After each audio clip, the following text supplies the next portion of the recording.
আসসালামু আলাইকুম। আপনারা শুনছেন সর্বশেষ আন্তর্জাতিক সংবাদ। শুরুতে শিরোনাম পড়ে বিস্তারিত।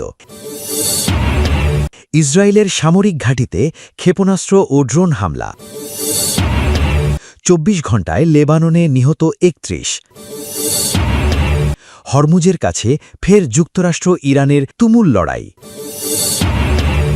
হাম ও উপসর্গ নিয়ে ২৪ ঘণ্টায় আরও ৯ শিশুর মৃত্যু। সর্বশেষ থাকছে ব্যালিস্টিক ক্ষেপণাস্ত্রের পরীক্ষা চালাল ভারত। দর্শক, শুনছিলেন সংবাদ শিরোনাম, এবার জানিয়ে দেব বিস্তারিত সংবাদ। তবে তার আগে অনুরোধ থাকবে ভিডিওটিতে একটি লাইক দিন এবং ভিডিও সম্পর্কে আপনাদের গুরুত্বপূর্ণ মতামত কমেন্ট করে জানিয়ে দিন। ইসরায়েলের সামরিক ঘাঁটিতে ক্ষেপণাস্ত্র ও ড্রোন হামলার দাবি করেছে লেবাননের সশস্ত্র গোষ্ঠী হিজবুল্লাহ। বৈরুতে সাম্প্রতিক ইসরায়েলি হামলা এবং দক্ষিণ লেবাননে চলমান আক্রমণের প্রতিশোধ হিসেবেই এ হামলা চালানো হয়েছে বলে জানিয়েছে সংগঠনটি। শুক্রবার এক বিবৃতিতে হিজবুল্লাহ জানায়, ইসরায়েল যুদ্ধবিরতির শর্ত লঙ্ঘন করেছে। এর জবাবে উত্তর ইসরায়েলের নাহারিয়ার দক্ষিণে অবস্থিত একটি সামরিক ঘাঁটিতে ক্ষেপণাস্ত্র হামলা চালানো হয়। কয়েক ঘণ্টা পর আরেকটি সামরিক ঘাঁটিতে ব্যাপক ড্রোন হামলার দাবিও করে গোষ্ঠীটি। এদিকে লেবাননের স্বাস্থ্য মন্ত্রণালয় জানিয়েছে, দক্ষিণাঞ্চলে ইসরায়েলি হামলায় অন্তত ১১ জন নিহত হয়েছেন। নিহতদের মধ্যে ২ শিশু, ৩ নারী এবং একজন উদ্ধারকর্মী রয়েছেন। গত মাসে কার্যকর হওয়া যুদ্ধবিরতির পরও ইসরায়েল লেবাননে হামলা চালিয়ে যাচ্ছে।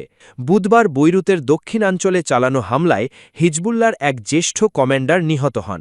ওই হামলাকে কেন্দ্র করেই নতুন করে উত্তেজনা ছড়িয়ে পড়ে। ইসরায়েলি সেনাবাহিনী জানিয়েছে, হিজবুল্লাহর প্রথম হামলার সময় উত্তরাঞ্চলের কয়েকটি এলাকায় বিমান হামলার সতর্ক সংকেত বাজানো হয়। একই সঙ্গে দক্ষিণ লেবাননের কয়েকটি শহর ও গ্রামের বাসিন্দাদের দ্রুত এলাকা ছাড়ার নির্দেশ দেওয়া হয়েছে। হিজবুল্লাহ আরও দাবি করেছে, দক্ষিণ লেবাননে অবস্থিত ইসরায়েলি সৈন্যদের লক্ষ্য করেও একাধিক হামলা চালানো হয়েছে। যুক্তরাষ্ট্রের মধ্যস্থতায় হওয়া যুদ্ধবিরতি চুক্তিতে বলা হয়েছিল, বড় ধরনের হামলা বা লঙ্ঘনের ঘটনা ঘটলে ইসরায়েল আত্মরক্ষার জন্য ব্যবস্থা নিতে পারবে। তবে সাম্প্রতিক পাল্টাপাল্টি হামলায় অঞ্চলটিতে আবারও বড় ধরনের সংঘাতের আশঙ্কা দেখা দিয়েছে। ২৪ ঘণ্টায় লেবাননে নিহত ৩১ জন। যুদ্ধবিরতির মধ্যেও লেবাননে ব্যাপক হামলা চালিয়েছে ইসরায়েল। দেশটির এ হামলায় গত ২৪ ঘণ্টায় অন্তত ৩১ জন নিহত হয়েছেন। নিহতদের মধ্যে একজন উদ্ধারকর্মীও রয়েছেন। শনিবার মিডল ইস্ট আইয়ের এক প্রতিবেদনে এ তথ্য জানানো হয়েছে। লেবাননে স্থানীয় গণমাধ্যমের খবরে বলা হয়েছে, শুক্রবার দক্ষিণ লেবাননের বিভিন্ন এলাকায় ইসরায়েলের ব্যাপক হামলায় অন্তত ৩১ জন নিহত হয়েছেন। দেশটির রাষ্ট্রীয় সংবাদ সংস্থা ন্যাশনাল নিউজ এজেন্সি জানিয়েছে, গত ২ মার্চ ইসরায়েলি বাহিনী ও হিজবুল্লাহর মধ্যে আবার সংঘর্ষ শুরু হওয়ার পর এটি ছিল সবচেয়ে ভয়াবহ দিনগুলোর একটি। নিহতদের মধ্যে টায়ের জেলার তুরা শহরে চালানো ২টি বিমান হামলায় ৫ জন প্রাণ হারান। এই সময় সেখানে ধ্বংসস্তূপের নিচে আটকে থাকা এক নিখোঁজ মেয়েকে উদ্ধারে তল্লাশি চালিয়ে যাচ্ছিলেন উদ্ধারকারীরা। এছাড়া হাসবাইয়া জেলার কাফার শৌবা ও কাফার হামামের মাঝামাঝি একটি গাড়িতে ইসরায়েলি ড্রোন হামলায় এক সিভিল ডিফেন্স কর্মী নিহত হন। বিন্ত জাবাইল ও নাবাতিহে জেলাতেও আরও কয়েকটি হামলা হয়েছে, এতে অনেক মানুষ নিহত হয়েছেন। এর মধ্যে আস সুলতানিয়া এলাকায় ৪ জন নিহতের খবর পাওয়া গেছে। এদিকে ইসরায়েলের সামরিক বাহিনী ঘাঁটিতে ক্ষেপণাস্ত্র ও ড্রোন হামলার দাবি করেছে লেবাননের আশ্বাসিত সংগঠন হিজবুল্লাহ। বেইরুতে সাম্প্রতিক ইসরায়েলি হামলা এবং দক্ষিণ লেবাননে চলমান আক্রমণের প্রতিশোধ হিসেবেই এই হামলা চালানো হয়েছে বলে জানিয়েছে সংগঠনটি। শুক্রবার এক বিবৃতিতে হিজবুল্লাহ জানায়, ইসরায়েল যুদ্ধবিরতির শর্ত লঙ্ঘন করেছে। এর জবাবে উত্তর ইসরায়েলের নাহারিয়ার দক্ষিণে অবস্থিত একটি সামরিক ঘাঁটিতে ক্ষেপণাস্ত্র হামলার করা হয়েছে। কয়েক ঘণ্টা পর আরেকটি সামরিক ঘাঁটিতে ব্যাপক ড্রোন হামলার দাবিও করে গোষ্ঠীটি। উল্লেখ্য, গত ১৭ এপ্রিল যুদ্ধবিরতি ঘোষণা করা হয়েছিল। এই বিরতি পরে ১৭ মে পর্যন্ত বাড়ানো হয়। তবে এর পরেও লেবাননে প্রায় প্রতিদিনই ইসরায়েলি হামলা অব্যাহত রয়েছে।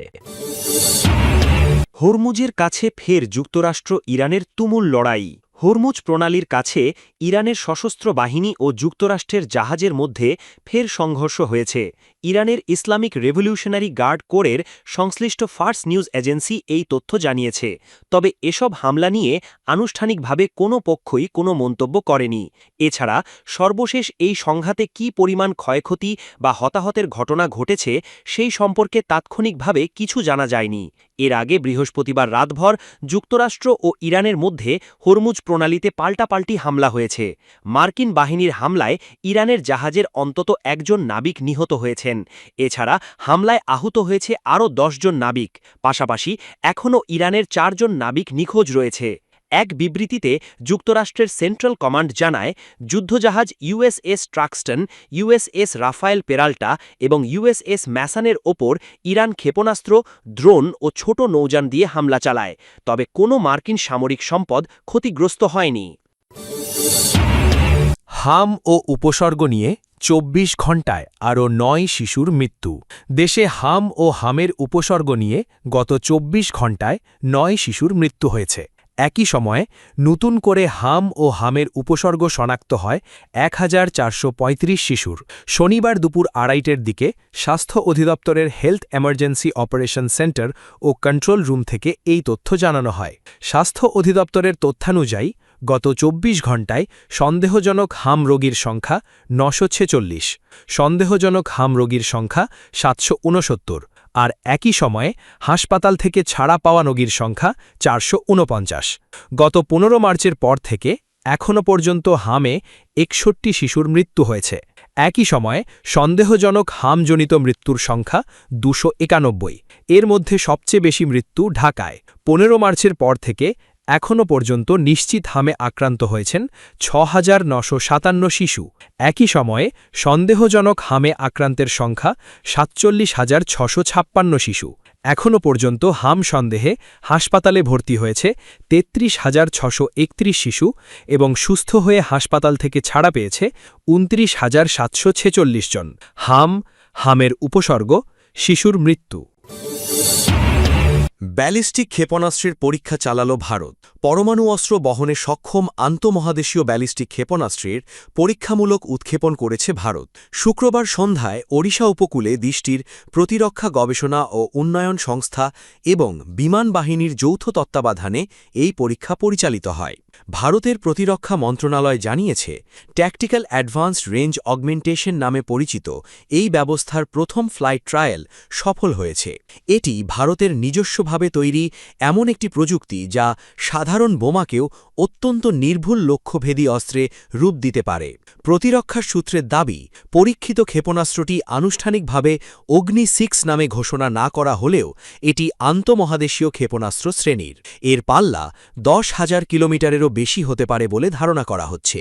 বর্তমানে যুক্তরাষ্ট্র, রাশিয়া, চীন ও উত্তর কোরিয়ার কাছেই ১২,০০০ কিলোমিটারের বেশি পাল্লার আন্তঃমহাদেশীয় ক্ষেপণাস্ত্র প্রযুক্তি রয়েছে।